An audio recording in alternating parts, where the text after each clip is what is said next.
दूसरा बहुत इंपॉर्टेंट है प्रधानमंत्री कृषि संपदा योजना। हम सब जानते हैं कि किसानों के जीवन में परिवर्तन लाने के लिए प्रधानमंत्री श्री नरेंद्र मोदी जी ने एक के बाद इतने निर्णय लिए हैं। केवल इस तीसरी टर्म में निर्णय अगर सारे देखो तो 9 लाख करोड़ से ज्यादा के टोटल निर्णय। Decisions in the third term itself are more than worth 9 lakh crore rupees.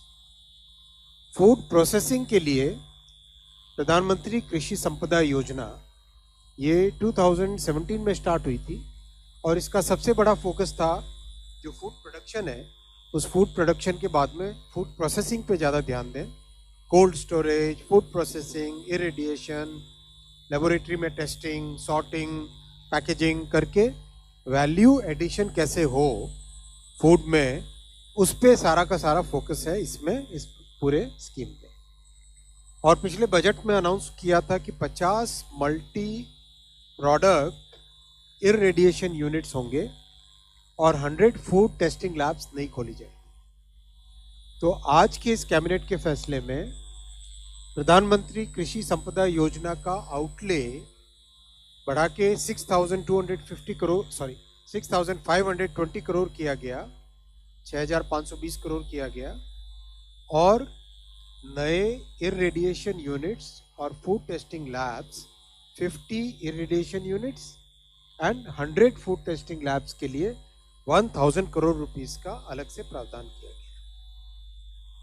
हम सब जानते हैं इरेडिएशन होने से जो पोस्ट हार्वेस्ट लॉसेस होते हैं, क्रॉप आ गया, क्रॉप आने के बाद में स्टोरेज उसकी करनी है।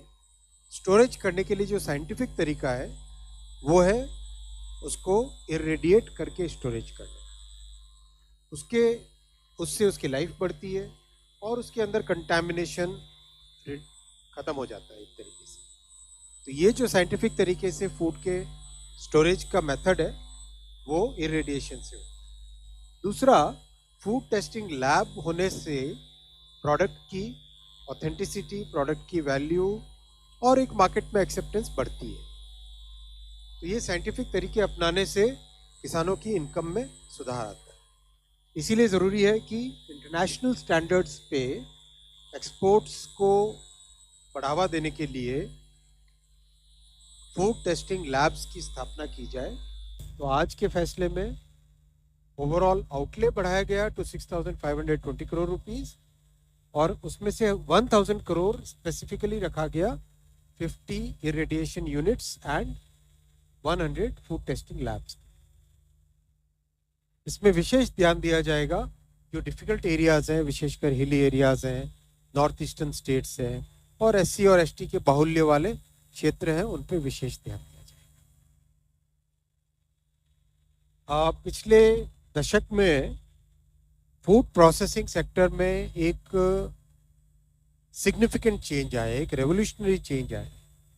आपके सामने ये डेटा है।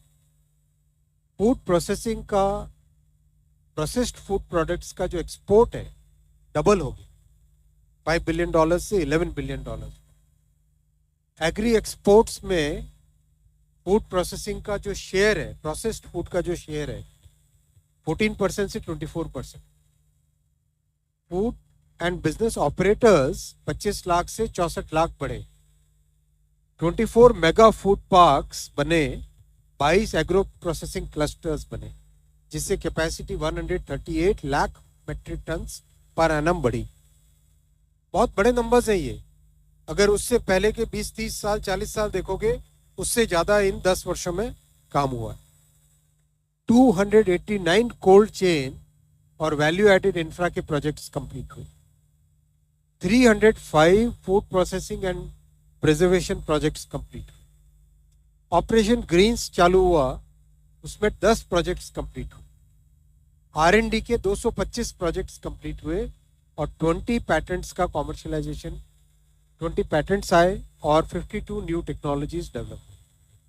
ये सारा इन 10 वर्षों में हुआ है, जो कि अभूतपूर्व है, जो अपने आप में एक बहुत बड़ी उपलब्धि है और देश के किसानों के लिए एक इनकम बढ़ाने का बहुत अच्छा सोर्स है और मिडिल क्लासेस के लिए कॉस्ट रिडक्शन का, अच्छी क्वालिटी ऑफ फूड लाने का एक बड़ा सोर्स।